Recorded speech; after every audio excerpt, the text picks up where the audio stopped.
د زغم یا برداشت نړیواله ورځ د نومبر د میاشتې 14 تاریخ د زغم یا برداشت د نړیوالې ورځې په نوم نومول شوی چې هر کال دغه ورځ په دې پار لمانځل کیږي ترڅو خلک خپل ورځني چارو کې د زغم یا برداشت څخه کار واخلي او فکري، اجتماعي، مذهبي او داسې نور توپیرونه وزغمي. خو د نړۍ کارپوهان په دې نظر دي چې دنیا کې زغم یا برداشت ورځ تر بلې کمیږي او انسانان د یو بل خبره یا نظر نشي برداشت کوي او د برداشت یا زغم د دې کموالي د وجې د ډیرو خلکو د زړونو او کورونو څخه امن او سکون له منځه تللی او د ډیر کم برداشت د نه لرلو له وجې خپلې شپې او ورځې په خفګان تېروي. زغم یا برداشت یو قوت دی او که څوک وغواړي د خپل دې قوت څخه ډیر ښه استفاده کولی شي ترڅو مخته پراته مشکلات په ډیر ښه شکل سره حل شي او د ډیرو خفګانونو یا تاوانونو څخه ځان وساتي. اوس درته موږ دلته د نړۍ د یو څو مشهورو خلکو د قوت برداشت مثالونه وړاندې کوو ترڅو دغه موضوع تاسو ته نوره هم روښانه شي. غلام محمد بخش چې په هند کې رستم هند او د پهلوانۍ په میدان کې د ګریټ ګاما په نوم یادېدلو چې د دنیا د نه ماتېدونکي قهرمان لقب هم لري. هندوستان د ده نه وروسته تر اوسه داسې پهلوان پیدا نه کړو. یوه ورځ یو ضعیفه دوکاندار ګاما پهلوان د وزن کولو په تیږه په سر ووهلو او د ګاما پهلوان د سر څخه د وینو دارې روانې شوې. ګاما پهلوان د خپل سر نه ټوټه تاوه کړه او چپه خوله خپل کور ته لاړو. خلکو ورته د اعتراض په ډول وویل چې زموږ ستا نه دومره د کمزورۍ توقع نه وه. ستا یوې څپېړې د دوکاندار ساه ویستلی شوه خو تا هغه ته هېڅ ونه ویل. ګاما پهلوان په خندا شو او ورته وویل چې زه خپل طاقت نه یم قهرمان کړی بلکې زه خپل قوت برداشت قهرمان کړی یم او تر څو چې زما دا قوت برداشت وي تر هغې به زه قهرمان یم.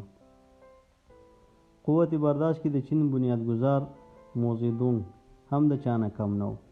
دی په خپل وخت کې د دنیا د ټولو رهبرانو نه مخکې و. هغه به د خپل عمر په 15 کلنۍ کې د ژمي په شپو کې د شنګهای په دریاب کې لمبل چې هغه وخت به د حرارت درجه -10 شوه.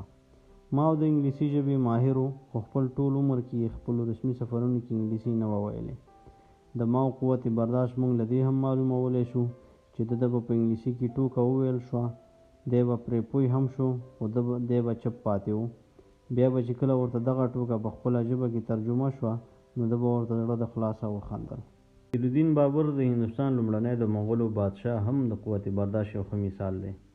هغه به ویل چې ما په ژوند کې 2 کامیابیانې لاسته راوړي. لومړنۍ کامیابي د یو اژدها سره د مقاومت واقعه ده چې په یو ځنګل کې دی ورسره مخ شوی و او 12 ساعته به ځان ته ځان د هغې اژدها سره یې مقاومت کړی و. دوهمه کامیابي د خارښ د مرض واقعه ده. هغه ته یو ځل د خارښ مرض ورسېدو او دا خارښ دومره زیات و چې ده به په خپل ځان هېڅ قسمه ټوټه نه شو اچولی. د دې مرض په جریان کې د ده غټ دښمن شباني خان د ده لیدو ته راغی. بابر د خپل ځان د صحتمند ثابتولو لپاره پوره شهید کالي واغوستل او نیمه ورځ د شباني خان سره کېناستو. په دې نیمه ورځ کې ځان خارښ کولو خو ده د خپل قوت برداشت څخه په استفادې هېڅ ځان ونه ګرولو او د شباني خان څخه خپل مرض پټ وساتلو. بابر دا دواړه واقعیت خپلې 2 لاسته راوړنې ګڼي او د نیمې دنیا فتح به یې خپله نیمه کامیابي بلله. د دنیا د هرې طبقې او هرې ډلې خلکو اصلي حسن د هغوی قوت برداشت دی. په دنیا کې تر اوسه بې حوصلې او وارخطا انسان خیر نه دی لیدلی او هغه خلک ترقي کوي چې د بل د نظر اختلاف برداشت کړي او قناعت بخشه برخورد ورسره وکړي. بدبختانه چې زموږ په ټولنه کې زغم یا برداشت د نشت برابر دی او د همدې وجې د ډیرو خلکو ژوند د یوې وړې خبرې د نه برداشت کولو له وجې بدبخته کیږي.